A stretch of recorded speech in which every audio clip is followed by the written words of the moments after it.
Επικυρώνεται από τον πρόεδρο της Δημοκρατίας. Πρόεδρε, είναι η πρόταση για την επίσημη κάλυψη του φορέα. Έχουν ενημερωθεί όλα τα μπλόκα, τα περισσότερα μπλόκα σε όλη την Ελλάδα. Είστε κι εσείς ένα από τα μπλόκα τα οποία είστε συντοπίτες. Θέλουμε να σας ενημερώσουμε για όλα τα στοιχεία που έχουμε και θέλω να σας πω ότι ο φορέας του έθνους είναι γεγονός. Είμαστε όλοι μέλη σαν Έλληνες και θέλουμε να ελευθερωθούμε από όλα τα δεσμά. Σας ευχαριστούμε πάρα πολύ. Δεν έχουμε κόμμα, δεν έχουμε χρώμα, δεν έχουμε ούτε δόγμα. Έτσι αδερφέ. Έτσι αδερφέ. Έχουμε και την οριστική. Σε κύλησε το ποτήρι. Ούτε μαύρες ούτε κόκκινες. Σε κύλησε το ποτήρι. Όλοι μαζί αδέρφια. Κόμμα έχουμε την πατρίδα μας. Μόνο πατρίδα έχουμε. Μόνο Γύρισαν 10.000 κόσμος. Μεταναστεύσανε 20.000 κόσμος. Εμείς μείναμε εδώ και θα μείνουμε εδώ. Τέλος. Θέλουμε να δείξουμε τον πλούτο στους Έλληνες και μας εμποδίζεις εσύ. Πάλι θεατροί είναι. Έτσι υπάρχουν αυτά. Θα μείνουμε εδώ γιατί αγαπάμε την πατρίδα μας. Χθες το βράδυ δεν ήμασταν ούτε σε παράγκα, ούτε σε καλύβες, ούτε σε τίποτα. Εδώ έπεσε το κρύο από τον Καλύδρομο και εμείς ήμασταν εδώ απίκο. Κρατάτε θερμοπύλες αδερφέ. Ναι, τι άλλο θα κρατήσουμε εδώ πέρα. Έτσι δυνατά. Πάμε στα σκουπίδια, γιατί είναι όλα κατεστημένα, δηλαδή και οι συνδικαλιστές. Αν δεν πρέπει να καταλάβουν όλοι οι αγρότες. Ακριβώς, αυτό θέλω. Μπράβο. Τελείωσε. Εγώ σας είπα, δεν θέλω κόμμα. Καταρχήν δεν υπάρχει αντιπολίτευση. Έχω από το 87 στους δρόμους. Πηγαίναμε και εγώ και ο παππούς εκεί, πηγαίναμε στα μπλόκα και ερχόντουσαν από 5 κόμματα, έτσι είναι Γιώργο. Υπήρχε αντιπολίτευση. Πού είναι ρε παιδιά? Με πήρε το παράπληκτο. Καλά κάνεις, τόσα χρόνια μας κοροϊδεύουνε. Μη σε παίρνει το παράπονο. Τώρα πρέπει να ενωθούμε όλοι μαζί. Είμαστε εδώ για όλους τους Έλληνες. Κάναμε το χρέος μας. Οι Έλληνες. Η Τράπεζα της Ελλάδος και το ΤΑΒΚΙΣΥΓΜΑ έχουν παραιτηθεί αμετάκλητα ανεφόρων από οποιαδήποτε ασυλία ή ενδέχεται να είναι δικαιούχοι στα ιδία και περιουσιακά στοιχεία της Ελλάδος. Παραιτούνται αμετάκλητα, χωρίς περιορισμό της ασυλίας. Οι δικαστικές αποφάσεις παίρνουν στο Δουκάτο του Λουξεμβούργου και αν όλα καταρρίπτονται αν εφαρμοστεί το αναγκαστικό δίκαιο. Στην Ανθήλη στεγάζονται τα γραφεία. Εδώ πιο κάτω Θα είμαστε. πάρεις το χαρτί. Πάρ' το αυτό. Είναι τα τηλέφωνά μας. Είναι η διεύθυνσή μας και τα ωράρια λειτουργίας. Όλοι είμαστε Έλληνες. Μπράβο αδερφέ, μπράβο αδερφέ. Αυτό είναι. Χωρίς κόμματα. Έχω ορκιστεί να μην πω ψέματα στο συνέλληνά μου. Έχω ορκιστεί να μην πω ψέματα στο συνέλληνά μου και να τον προστατεύσω. Εγώ από τον Μπράλλο, έτσι δώσε το πείτε σας.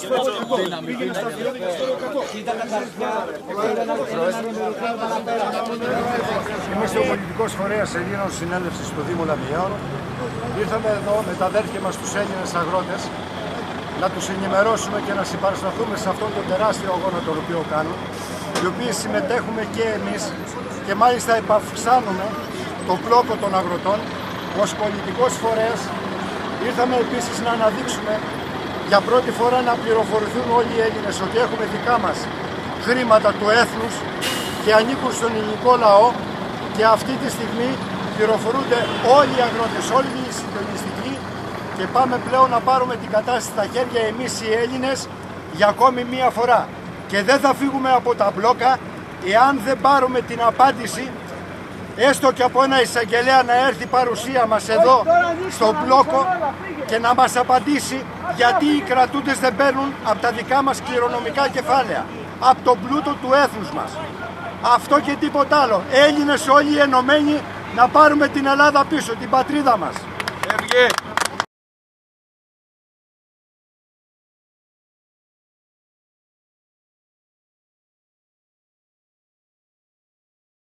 Πρόσεξε να δεις τώρα. Δεν μου απαντάει κανείς. Γιατί? Δεν είμαι Ελληνπολίτης. Είμαι βεβαίως Ελληνπολίτης. Δεν δικαιούμαι μια απάντηση.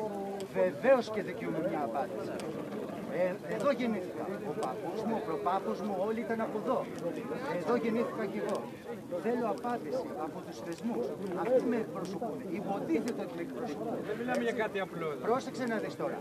Αφού λοιπόν έχω κοινοποιηθεί σε όλους με επίσημα έγγραφα και δεν μου απαντάει κανείς. Εγώ τώρα σαν Μάνθος Καστιακός, τι πρέπει να κάνω? Ναι, απάντησέ μου εσύ τώρα. Έχω κοινοποιηθεί σε όλους. Δεν μου απαντάει. Δεν αγγίζει κανείς. Γιατί είναι η αλήθεια. Εάν την αγγίξει και φανεί η αλήθεια, μέσα σε 5 λεπτά, αυτούς που έλεγες εσύ, οι πολυεθνικές, οι δυνατοί και οι έτσι, είναι χάρτινος πύργος, φίλε. Είναι χάρτινος πύργος. Όταν θα συνειδητοποιήσει ο Έλληνας τι δύναμη έχει μέσα του, έτσι θα τους κάνουμε. Έτσι και θα πέσουν όλοι. Η ένωση, εκεί είναι το μυστικό. Πάντα αυτό γινόταν, ρε παιδιά. Όλοι μας, όλοι τους μάλλον κοιτάνε να μας διαιρέσουν, όπως είπες πριν. Εσύ, εγώ από εκεί, εσύ τράβα από εκεί, εσύ από εκεί, εσύ από εκεί. Όχι φίλε μου, δεν θα το κάνω. Αυτή τη φορά δεν θα το κάνω. Θα ενωθώ και όταν θα ενωθώ, αλίμονό σας. Αλίμονό σας. Τελείωσε. Τελείωσε. 300.000 ήρθαν εδώ. Μετά όμως τι έγινε? Εδώ, στον ίδιο τόπο. Εδώ. Ανατριχιάζω. Κάτω από το βουνό. 300 ήρθαν. Ερχόμαστε επίσημα και καταθέτουμε στην καρδιά του δημοσίου. Στέλνουμε εξώδικο, παύλα εντολή, παύλα εξουσιοδότηση. Νόμιμα τους κινούμε και τους υποδεικνύουμε τους λογαριασμούς και τους λέμε τι σου χρωστάω εφορία, τι σου χρωστάω δημόσιο ταμείο, τόσο. Ωραία, θα πληρώσω. Του υποδεικνύω τους λογαριασμούς, του δίνω την εντολή σαν Έλληνα αυτόχθονη ηθαγενής και την εξουσιοδότηση να ανατρέξει, να πάρει από την κληρονομιά μου. Από την κληρονομιά μου δηλώνουμε ιδιοκτήτες. Εκεί είναι το μυστικό. Ότι από τη στιγμή που καταθέτεις, δηλώνεις ιδιοκτήτες. Πέτρη βαρύτητα ήταν εκεί, παιδιά. Γιατί εγώ νιώθω σαν τους Ινδιάνους, πως τους φάγανε εκεί στην Αμερική. Αυτό το πράγμα γίνεται με εμάς σήμερα. Και πείτε μου, εσείς, εγώ δεν ξέρω. Αυτά τα λίγα που ξέρω, πόσα έθνη υπάρχουν παγκόσμια? Έθνη τα οποία. Γιατί η Γερμανία ξέρω είναι, έχει αφημί εταιρεία. Η Αμερική επίσης, το Ισραήλ επίσης. Να χρονολογούνται επί αρχαίων χρόνων. Ξέρω ότι ο πλούτος της Αμερικής σήμερα έπρεπε να το διεκδικούν οι Ινδιάνοι. Γι' αυτό τους φάγανε. Αυτό το πράγμα είμαστε εμείς σήμερα. Αυτό το πράγμα, αδερφέ, είμαστε εμείς σήμερα. Αυτόχθονας Έλληνας ηθαγενής. Ας πει ένας Γερμανός ότι κατέχει κάτι τέτοιο. Πώς γίνεται να παίρνουν τον πλούτο όμως έτσι και να μην τον παίρνουμε εμείς? Αυτό λέμε. Ήρθε η ώρα των Ελλήνων. Και άπαξ ήρθε η ώρα των Ελλήνων, έχουν τελειώσει. Έχουν τελειώσει. Μπορείς να το συνειδητοποιήσεις? Εγώ μπορώ να το συνειδητοποιήσω. Έρχεται, δεν το βλέπεις. Να τη η δύναμη. Να τη η δύναμη. Να το όπλο μου. Δεν είμαστε εγωιστές, δεν είμαστε τίποτα. Ούτε εθνικιστές, παιδιά. Έτυχε να μάθουμε την ιστορία και αυτό λέει. Εμείς τους τα δώσαμε όλα. Πώς θα το κάνουμε τώρα, να την αλλάξουν, να πούμε τα αντίθετα, ότι δεν τους τα δώσαμε, αφού εμείς τα δώσαμε? Τι να μας πούνε δηλαδή? Ότι χρωστάμε, από πού χρωστάμε ρε παιδιά? Ο παππούς σας, ο προπροπάπους, ο προπροπάπους, πόσοι πολέμησαν σε αυτόν τον τόπο? Και πόσοι πολέμησαν από τους δικούς τους παππούδες? Ποιος χρωστάει σε ποιον δηλαδή? Ή θα είχαν τραχτέρια και φορτηγά και σπίτια? Θα ήταν μέσα στις σπηλιές και πάνω στα δέντρα θα ήταν. Έχετε κανένα έγγραφο? Το 1945 που γίναμε συνιδρυτές με την Παγκόσμια Τράπεζα και η Λαγκάρτ μας κουνάει και το δάχτυλο, δεν ανήκουμε. Έχουμε το φέξ στα χέρια μας που λέει ότι είμαστε συνιδρυτές και ανοίξαμε ένα μαγαζί. Μαζευτήκαμε εμείς οι Έλληνες και βάλαμε κάποιο ποσό, όπως μαζευτήκαν 50 χώρες και βάλαν άλλες περισσότερο, άλλες λιγότερο. Και πήραμε τα αντίστοιχα μερίδια. Εδώ κρύβονται 3 μεγάλα μυστικά. Μια ιστορική διαδρομή δεν μας πειράζει. Το 1933, επί Ελευθερίου Βενιζέλου, η Ελλάδα ξανακηρύσσει πτώχευση για $50 εκατομμύρια.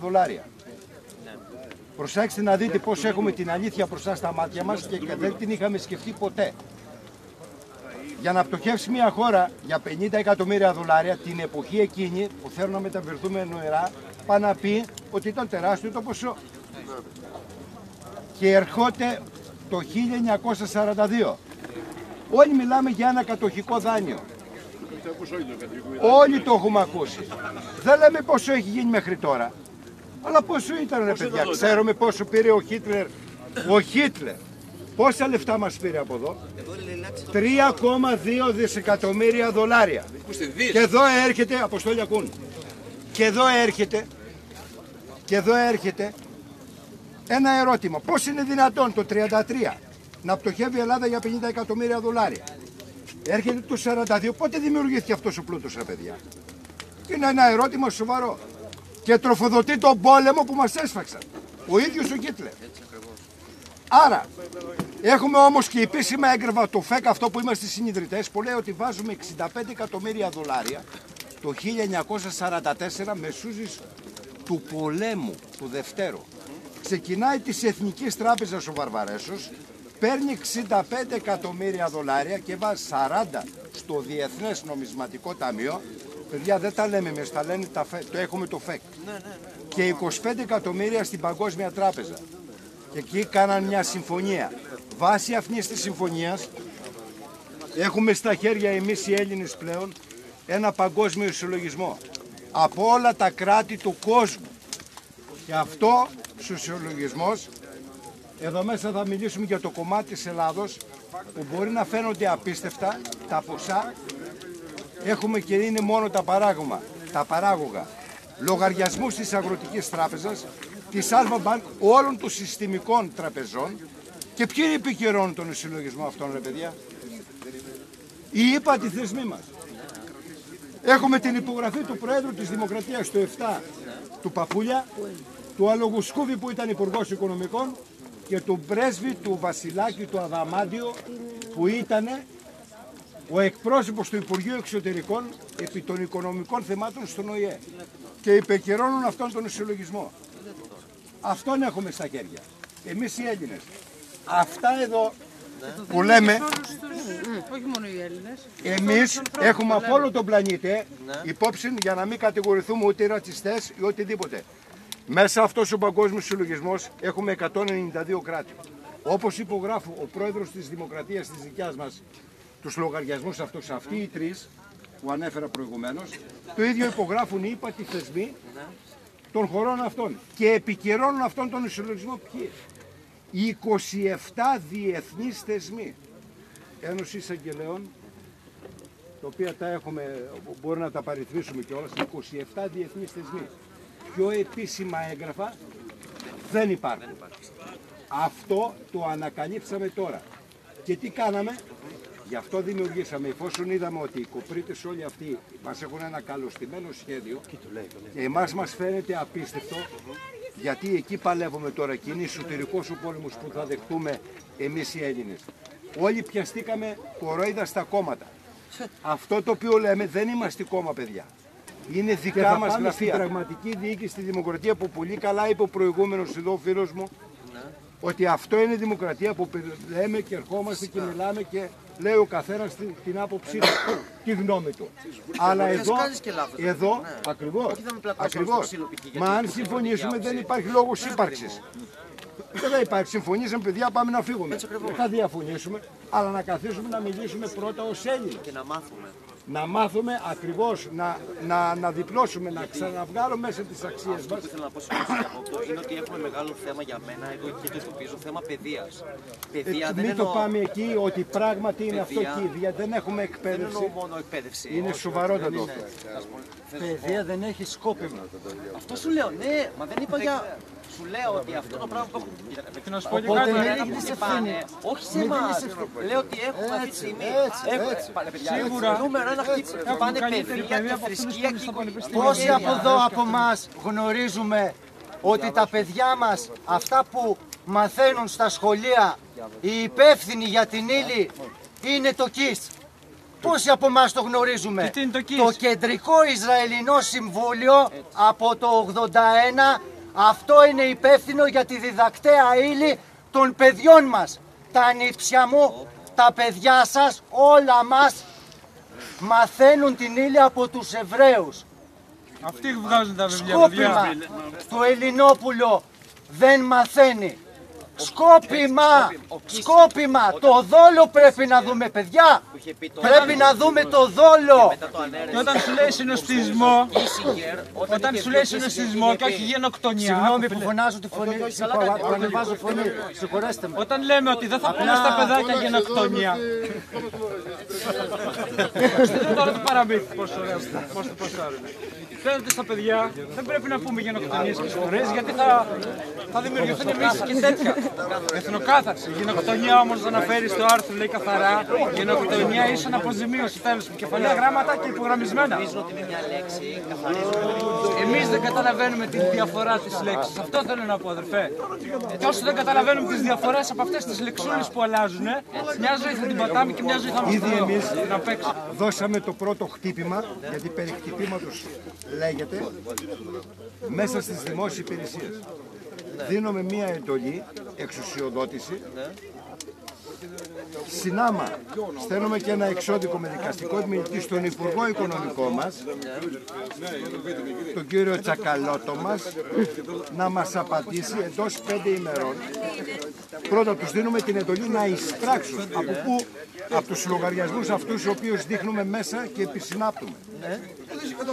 Δίνουμε την εντολή. Εάν μέσα σε 5 ημέρες δεν μας απαντήσουν, σύμφωνα με την πάγια εντολή του Συμβουλίου της Επικρατείας, το οποίο λέει όταν ένα αίτημα τίθεται στο δημόσιο που αφορά το δημόσιο συμφέρον, το δημόσιο είναι υποχρεωμένο να απαντήσει σε 5 ημέρες. Εάν δεν απαντήσει, η σιωπηρή γίνεται αποδοχή του αιτήματος, το δικό μας, που πάει να πει ότι σας έχουμε πλήρως και ολοσχερώς εξοφλήσει για ό,τι σας χρωστάμε μέχρι τώρα. Άκου λίγο. Το τελειώνω. Σας χρωστάμε μέχρι τώρα.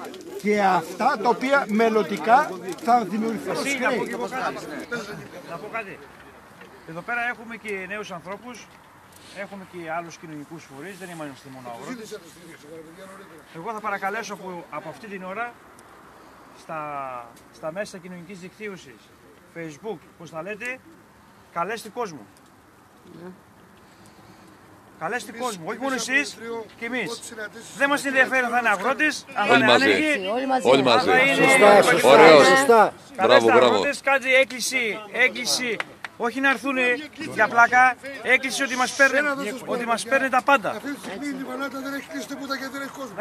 Μόνο έτσι ο Μπράλος θα γίνει μεγάλος, με τις άλλες ομάδες. Έχουμε κάνει δουλειά. Παίξτε λίγο τα τηλέφωνα. Θέλετε να την αγώσουμε. Βοηθήστε.